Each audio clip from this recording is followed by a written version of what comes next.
Hello மக்களே, welcome back to our channel. Bigg Boss season 9 இந்த வாரம் எலிமினேஷன் இருக்குமா இருக்காதான்னு சொல்லிட்டு நம்மளா யோசிச்சுட்டு இருந்தோம்.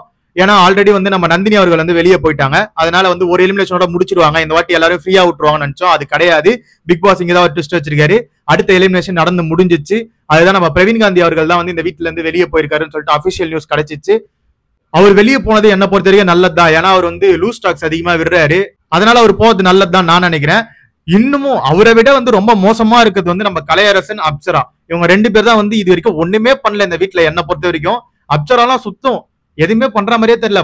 அவங்கள பத்தி நல்லதா பேசுறதுக்கு என்கிட்ட கண்டென்ட் இல்ல, கெட்டதா பேசுறதுக்கு என்கிட்ட எந்த ஒரு கண்டென்ட்டுமே இல்ல. நெக்ஸ்ட் வந்து நம்ம அகோரி கலையரசன். அவர் இந்த வீட்டுல என்ன பண்றாருன்னு பாத்தீங்கன்னா நம்ம விஜய் பாரு கூட மட்டும் தான் சுத்திட்டு இருக்காரு.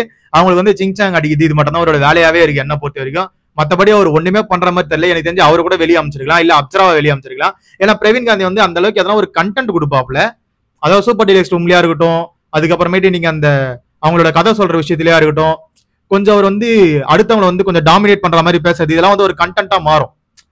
அவங்க வந்து ஓவரா பண்றீங்க, இந்த மாதிரிலாம் பண்ணாதீங்க அப்படின்னு சொல்லி அனுப்புறது. அதுக்கப்புறம் எனக்கு டீ வேணும் வரீங்களா இல்லையா அப்படின்னு சொல்லிட்டு அவங்க ரூம்மேட்ஸ் கிட்டே போய் சண்டை போறது, இதெல்லாம் வந்து ஒரு கண்டென்ட்டா வெளியே வரும். பட் ஆனா இந்த வீட்டுல கண்டென்ட்டே கொடுக்காம உட்காந்துருக்காங்களே இந்த கலையரசனும் அதுக்கப்புறமேட்டு அப்சரா, இவங்களெல்லாம் ஏன் வெளியே எடுக்கல அப்படின்னு எனக்கு தெரியல.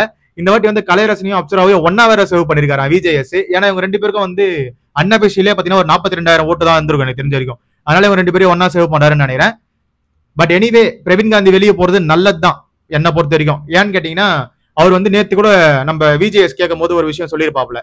இந்த தண்ணி டாஸ்க்குக்கான கேப்டனா நீங்க எதுக்கு வந்து கமருதீனை சூஸ் பண்ணீங்கன்னு கேட்கும் போது, இல்ல சார் பொண்ணுங்களாம் கொஞ்சம் பலவீனமா இருப்பாங்க, அது மட்டும் இல்லாம ஆம்பளைங்களாம் வந்து வேலை செய்யாம பொம்பளைங்களை வேலை வாங்குறாங்கன்னு சொல்றாங்க அப்படின்லாம் ஒரு டாக் விட்டாரு. இதெல்லாம் வந்து வெளியே வந்து கான்ட்ரவர்சியா வெடிக்கும். சோ அவர் வந்து வெளியே ஒரு டேரக்டரா இருக்கலாம், அவர் வந்து நிறைய படங்கள் கொடுத்துருக்கலாம், அதெல்லாம் வந்து அவருக்கு நல்ல பேர் வாங்கி கொடுத்துருக்கோம். பட் ஆனா இங்க வந்து அவரோட பேர் அவரே கெட்டுன்னு தான் இருக்காரு. அதனால அவர் போனது என்ன பொறுத்த வரைக்கும் நல்லதான். இந்த பிக் பாஸ் வீட்டுக்கு அவர் அதிகமா செட் ஆக மாட்டாருன்னு நினைக்கிறேன்.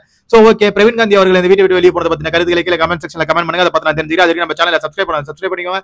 கூட இருக்க பெல் ஐகானை தட்டி விடுங்க. அப்பதான் நம்ம போற வீடியோ எல்லாம் உடனே வந்து சேரும். Love you, bye, take care.